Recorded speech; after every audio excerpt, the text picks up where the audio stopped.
So, thank you very much, Mikael Merscher, George Depro, the National Museum and DAMIN for the invitation to come here today. I'm very happy to be here.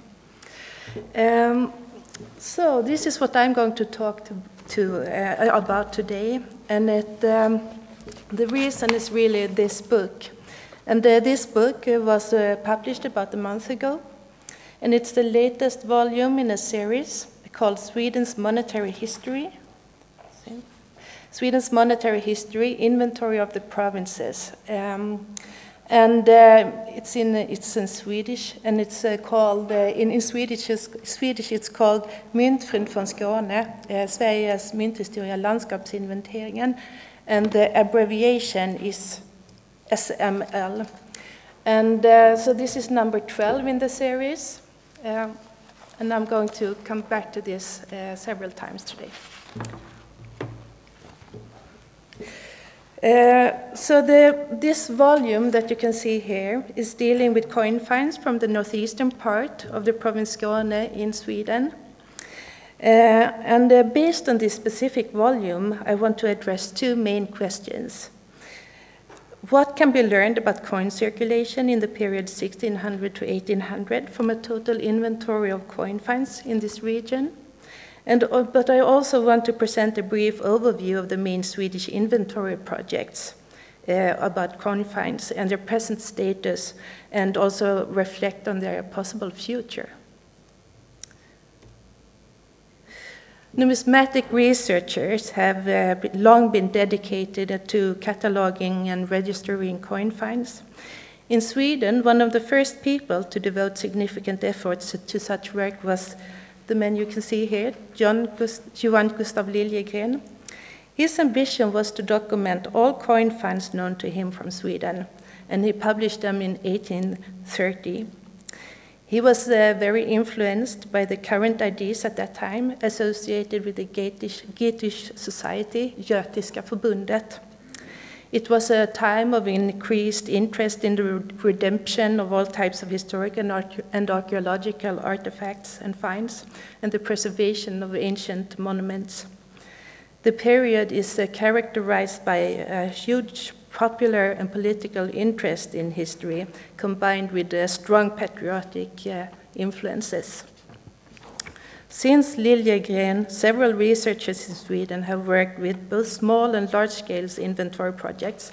For example, Bror Emil Hildebrand, Bengt Tordeman, and Nils Ludvig Rasmussen, all emphasizing the importance of registering and publishing coin finds. In Sweden, two major inventory and publication projects of coin finds from Sweden began in the 1970s. Corpus Nomorum Secularum, CNS, dealing with detailed information about Viking Age coin finds. A total of 9 volumes have been published, and the latest volume deals with the province Blekinge in Sweden, and it was published in 2010. Since 2011, this project, CNS project, has been fully headed up by the Numismatic Institute at the Stockholm University, and all future publications will all be completely digital and available as PDF files through the Numismatic Institute's website. The other catalog work, SML, has the purpose to publish coin finds from all time periods and from a more general perspective. And the main driving force between these ambitious and in many ways very successful projects was Professor Brita Malmer, that you can see here. So far, 16 Swedish provinces out of 25 have been fully published, together with the northeastern part of the province Skåne. And Skåne is in the very south of Sweden. It's the red part that you can see. And then the red part is the part that is dealt with in this volume. 2 more publications are in preparation. Number 13, Västmanland, and number 14, Gästrikland, Hälsingland. And these 2 volumes will probably be published this autumn. And it's the green marked provinces here. Within the project SML, a wealth of information has been gathered. Some of it is general, other parts are detailed. And the objective of the project is to include coin finds from all time periods, from single finds to large hoards, even though the documentation in many cases is brief. The project's most lasting value is to compile information and make it available for cultural research in a broad sense. In the future, a major challenge for the SML project is to publish the remaining provinces. In several of them, large number of finds have been made, such as in the provinces Gotland, Småland, Västergötland, and in Skåne's Malmöhus County. And this will require long time efforts to publish them. And the provinces that have been published until 2010 are digitized, and they are available online at sml.myntkabinettet.se. It's in Swedish. So what you do is that you either click at the map at the provinces, or you click at the text, and then you get the province, and you can click at the parish. And when you do that, you get a small PDF file that describes the find. But you can also use the free text search. So if you are looking for coins from a certain region or country or a certain type, you may find it this way. So now back to the SML-12 and the former Kristianstad County that is a part of Skåne. In all, about 20,000 coins have been found in this region from 296 finds. And that dates to the modern period, which is from about 1530 and onwards. And several studies have been conducted, especially on the 17th century hoards in this area. And the aim of this very concise case study that I'm going to present here is to see if the transition from the use of Danish to Swedish coins is reflected in the same way in the hoards as in the cumulative and in the single finds. But first, I just want to give you a very short historical background. In 1658, we had the Roskilde Peace Treaty, and the peace treaty had been preceded by decades of conflicts and battles between Skåne and Denmark, and in Skåne between Denmark and Sweden. And the consequences of these fightings were numerous. But through the Treaty of Roskilde, Denmark lost Skåne and the province became Swedish, so to say. But Skåne was not immediately integrated as an actual part of Sweden. Sweden was in the 17th century a conglomerate state, consisting of several provinces and political possessions, for example, parts of the Baltic area and northern Germany. And the provinces had different laws, legislations, and were run with different political systems. Skåne was conquered by the Swedish king called the 10th Gustav, who was also the king of Sweden, but he was the king of Sweden, but he became the Duke of Skåne. And this period, 1658 to 1675, has also been called a time of Skanification rather than Swedification. And this is Professor Harald Gustafsson's thesis. According to this view, the inhabitants of Skåne had a quite ordinary position in the Danish Empire. After the Roskilde Treaty, the people in Skåne gained privileges, and for example, the university in Lund opened in 1668. But one of the more or less positive aspects of the Roskilde Treaty was the raise of taxes in Skåne. Then in 1675 until 1679, the Scanian War raged. And the battles were very hard between the Swedish and Danish forces, both at land and at sea. And as I will show you in a very short while, the war activities generated a large number of coin deposits. After the Scanian War in the 1680s, the Swedish relation to the people in Skåne changed compared to before the war. Swedish law and jurisdiction was enforced. The Swedish language was to be used and taught through the churches. And the provinces Halland, Skåne, and Blekinge were from 1686 represented at the Swedish parliament.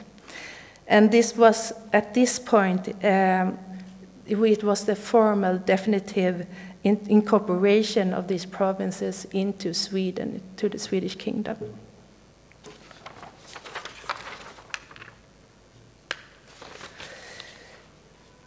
The money that was used, the coins that were used in Skåne in the 17th century were mainly Danish and Swedish.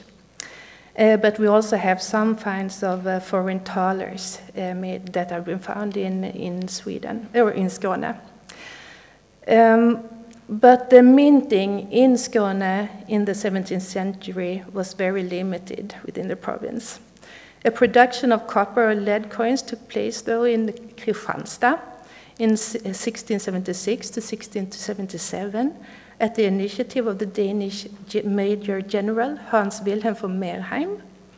And during the siege of the city in the 1670s, there was a great shortage of money in the city, and Merheim decided to manufacture these provisional coins with the nominations 2, 4, and 8 shilling dansk and 1 mark dansk. There was also a small coin production in Landskrona, 1675 to 1676. And it carried on until it was interrupted by the Scanian War. And the coin you can see here, it was minted during Karl XI. It's 2 marks minted 1675. And the painting you see down here, it's when Landskrona was temporarily lost to the Danes after a short siege in 1676. Now,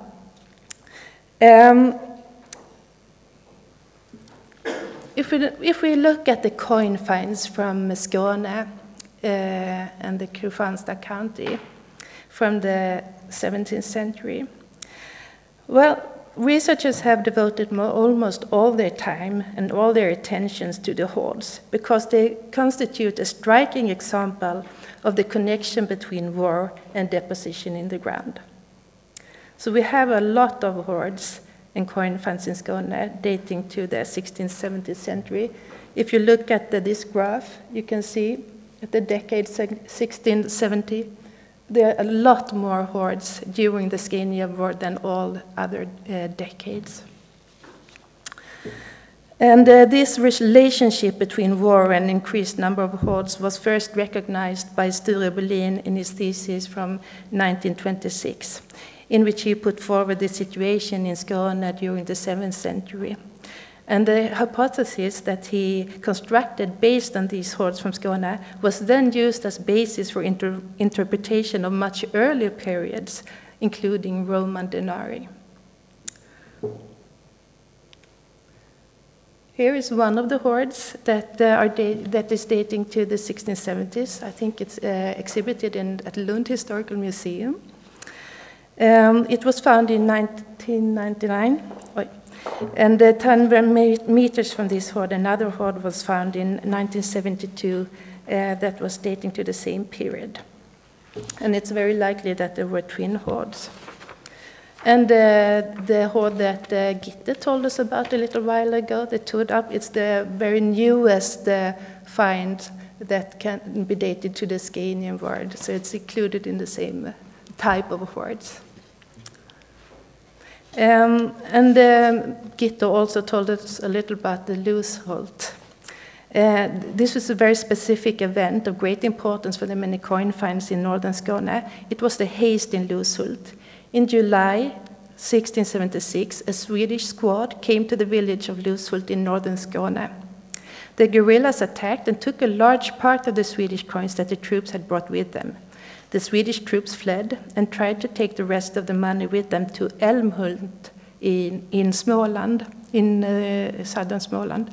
But they were attacked again, and as a result, a large amount of Swedish money circulated in the countryside in the northern Skåne and southern Småland after the haste.